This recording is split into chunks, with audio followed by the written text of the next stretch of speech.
લગ્નમાં હેલિકોપ્ટર મુદ્દે બેભત્સ કમેન્ટથી આદિવાસીઓ તીર કામઠા સાથે રોડ પર ઉતર્યા. કલેક્ટર કચેરીએ દેખાવ.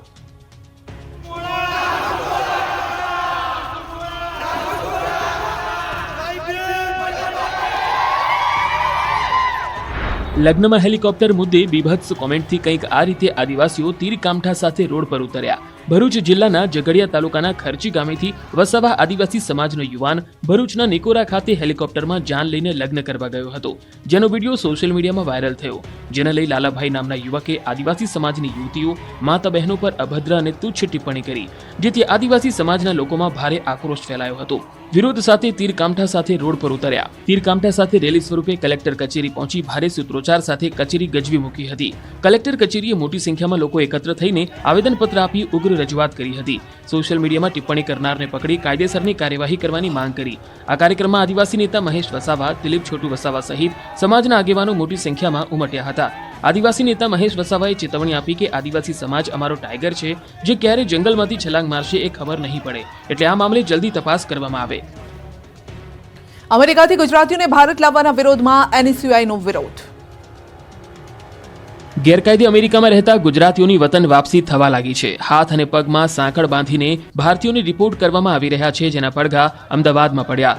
અમદાવાદમાં NSUI દ્વારા વિરોધ પ્રદર્શન કરવામાં આવ્યું. ગુજરાત યુનિવર્સિટી નજીક મોટી સંખ્યામાં NSUIના કાર્યકર્તાઓ એકત્ર થયા અને દેખાવો કરતા મામલો ગરમાયો હતો. અમેરિકાથી પરત મોકલાયેલાઓને હથકડી પહેરાવી હોવાના આરોપ સાથે NSUIએ વિરોધ કરતા રોડ પર ટ્રાફિક જામ થયો હતો, એટલે પોલીસને દોડીને આવવું પડ્યું હતું. પોલીસે ઘટના સ્થળે પહોંચી દેખાવકારોની અટકાયત કરી. પોલીસે ટીંગાટોળી કરી કાર્યકર્તાઓને બસમાં બેસાડ્યા હતા.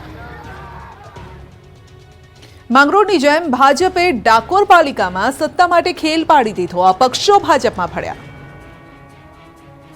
સ્થાનિક સ્વરાજની ચૂંટણીમાં મોટાભાગની નગરપાલિકા ભાજપે કબજે કરી. અમુક નગરપાલિકામાં ભાજપ થોડા માટે રહી ગઈ. સમીકરણોના સોગટા ગોઠવવામાં હવે આવી રહ્યા છે. માંગરોળ બાદ ડાકોરમાં પણ સત્તા માટે ભાજપે ખેલ પાડ્યો. ખેડાની ડાકોર નગરપાલિકામાં ભાજપ માટે બહુમતી ન હતી અને એટલે ભાજપે વિપક્ષને સાધી લીધા. ડાકોરમાં વિજેતા થયેલા અપક્ષોને ભાજપમાં ભેળવી દીધા. ભાજપ પ્રમુખ અજય બ્રહ્મભટ્ટ, મહામંત્રી અપૂર્વ પટેલ, ધારાસભ્ય કલ્પેશ પરમાર અને યોગેશ પરમાર દ્વારા ઓપરેશન પાર પડાયું. ડાકોર નગરપાલિકાના અપક્ષમાંથી જીતેલા 5થી વધારે સભ્યો ભાજપમાં જોડાયા. કમલમ નડિયાદ ખાતે જિલ્લા પ્રમુખની ઉપસ્થિતિમાં ભાજપમાં જોડાયા. અપક્ષ સભ્યોના કેસરિયા થતા ડાકોર અને ખેડા નગરપાલિકામાં ભાજપની બહુમતી થઈ ગઈ.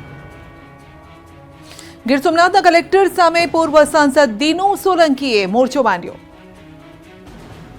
ભાજપના પૂર્વ સાંસદ દિનેશ સોલંકી અને ગીર સોમનાથના જિલ્લા કલેક્ટર દિગ્વિજયસિંહ જાડેજા સામે માંડેલો મોરચો પાછલા 3-4 દિવસથી ટોક ઓફ ધ સ્ટેટ બન્યો છે. ભાજપની સરકારમાં ભાજપના જ નેતા કોઈ ઉચ્ચ અધિકારી સામે જાહેરમાં તુકારે બોલીને ભ્રષ્ટાચારનો આરોપ લગાવે તો સ્વાભાવિક છે કે સૌને નવાઈ લાગે. પણ દિનુ સોલંકીએ ગીર સોમનાથના કલેક્ટર સામે ભ્રષ્ટાચારના આક્ષેપ લગાવ્યા છે. ગીર સોમનાથના કલેક્ટરને ખુલ્લા પાડવા માટે દિનુ સોલંકીએ કોડીનારમાં મહાસંમેલન યોજ્યું હતું.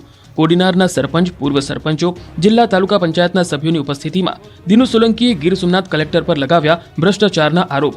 નામજોગ દિગ્વિજયસિંહ જાડેજા પર ગંભીર આરોપ લગાવતા કહ્યું કે ગીર સોમનાથના કલેક્ટર દિગ્વિજયસિંહ જાડેજા 30 કરોડ રૂપિયાનું ફંડ ચાઉ કરી ગયા. 50 લાખના સૂર્ય કુકરમાં કૌભાંડ આચર્યું. રેલવે, કેનાલના સર્વે સમયે પણ રૂપિયા પડાવ્યા. સર્વે કંપનીઓ પાસેથી પણ કલેક્ટર રૂપિયા ઉઘરાવે છે. નિરાશ્રિતોને કલેક્ટર હેરાન કરતા હોવાનો આરોપ લગાવ્યો. તળાવો ઊંડા કરવામાં કલેક્ટરે ભ્રષ્ટાચાર કર્યો હોવાના આરોપથી આ વિસ્તારમાં ચકચાર મચી ગઈ છે. આદિપુરમાં મહિલાઓ શાકભાજી ખરીદતી હતી અને દોડતું આવ્યું મોત. જો આદિપુરની બજારમાં કંઈક આ રીતે મોત દોડી રહ્યું છે. કચ્છના આદિપુરના કેસરનગરમાં બજારમાં મહિલાઓ શાકભાજીની રેકડી પર શાકભાજી ખરીદીમાં મસ્ત હતી. ત્યારે કોઈ કારણોસર બજારમાં આખલાઓ ભડક્યા અને જાણે આખલાઓની પાછળ કોઈ પડ્યું હોય તેમ બે આખલાઓ વચ્ચે રેસ જામી. ઝઘડતા મોતની માફક દોડતા આવ્યા અને શાકભાજી ખરીદતી મહિલાઓને અડફેટે લઈને આગળ નીકળી ગયા.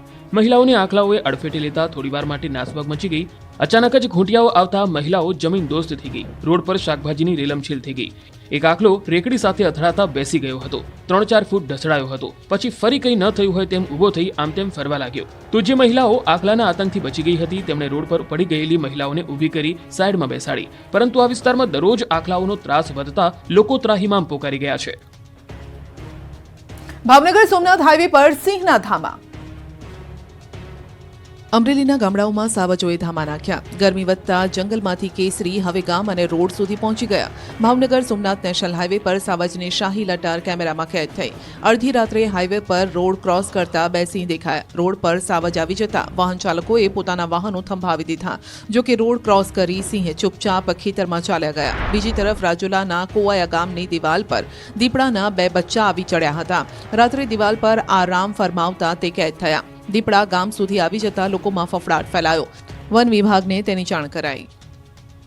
પાટણથી ફરી નકલી ઘીની હેરાફેરીનો પર્દાફાશ. પાટણ નકલી ખાદ્ય ચીજોનું એપી સેન્ટર બની ગયું છે. એક જ અઠવાડિયામાં ફરી એકવાર નકલી ઘી પકડાયું છે. પાટણથી પોલીસે નકલી ઘીની થતી હેરાફેરીનો પર્દાફાશ કર્યો. લાખો રૂપિયાનું નકલી ઘી પકડાયું છે. નકલી ઘીના સોદાગરો પાટણથી મુંબઈ બસમાં ઘીની હેરાફેરી કરતા હતા. આ અંગે પોલીસને જાણકારી મળતા પોલીસ પાટણથી મુંબઈ જઈ બસને રોકી હતી. બસની તપાસ કરતા બસમાંથી 3.92 લાખનું શંકાસ્પદ ઘી જપ્ત કરાયું.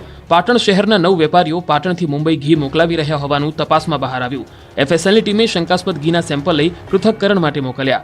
ખાસ વાત તો એ છે કે અગાઉ પણ પાટણમાંથી અલગ અલગ બે જગ્યાએથી 8.14 લાખનું ઘી ઝડપાયું હતું. તો બીજી તરફ સિદ્ધપુર જીઆઈડીસીમાંથી 20.31 લાખનો શંકાસ્પદ તેલનો જથ્થો ઝડપાયો હતો. મોદી ભાવેશ જેસંગભાઈના ગોડાઉનમાંથી ઝડપાયો હતો આ જથ્થો. આશરે 1059 કિલો ઘી, 86 કિલો તેલ મળી કુલ 6.59 લાખનો મુદ્દામાલ સીઝ કર્યો હતો. સુરતના ઠગબાજોએ આરટીઓની બોગસ રસીદ બનાવી સરકારને ચૂનો ચોપડ્યો છે. ક્યુઆર કોડ સ્કેન કરતા ભાંડો ફૂટ્યો. ક્યુઆર કોડ સ્કેન કર્યો અને આરટીઓની બોગસ રસીદનો ફૂટી ગયો ભાંડો. સુરતમાં આરટીઓની બોગસ રસીદ બનાવી સરકારને ચૂનો ચોપડ્યો હોવાની ઘટના સામે આવી છે. સુરતમાં ટ્રાફિક પોલીસે ઝડપેલા વાહનો 3 યુવાનો 1 વર્ષથી બોગસ રસીદ બતાવીને છોડાવી જતા હતા. જો કે આરટીઓમાં ભરવામાં આવેલા દંડની રસીદનો ક્યુઆર કોડ સ્કેન કરતા ભાંડો ફૂટ્યો હતો. આ મામલે ટ્રાફિક જવાન દ્વારા સરથાણા પોલીસ મથકમાં 3 ઇસમો સામે ફરિયાદ નોંધાવવામાં આવી છે. પૈસા બચાવવા માટે કુલ 29 વાહન ચાલકોએ નકલી રસીદ મેળવી હતી. પોતાના અંગત આર્થિક ફાયદા માટે સુરત આરટીઓ કચેરીના અધિકારીની બોગસ સહી સિક્કાવાળી રસીદો બનાવી તેનો સાચા તરીકે ઉપયોગ કરી સરકારી તિજોરીને 2.38 લાખનું નુકસાન પહોંચાડ્યું હતું. સરથાણા ટ્રાફિક ગોડાઉન પરથી વાહનો છોડાવી લેવાનું રેકેટ ચાલતું હતું. ટ્રાફિક પોલીસે છેલ્લા 1 વર્ષની આરટીઓ દંડની સ્લેબની તપાસ કરાવતા 29 રસીદ બોગસ નીકળી. કપાસ પકવતા ખેડૂતો માટે આનંદના સમાચાર. ફરી ખરીદી શરૂ. ટેકાના ભાવે કપાસનું વેચાણ કરતા ખેડૂતો માટે રાહતના સમાચાર આવ્યા.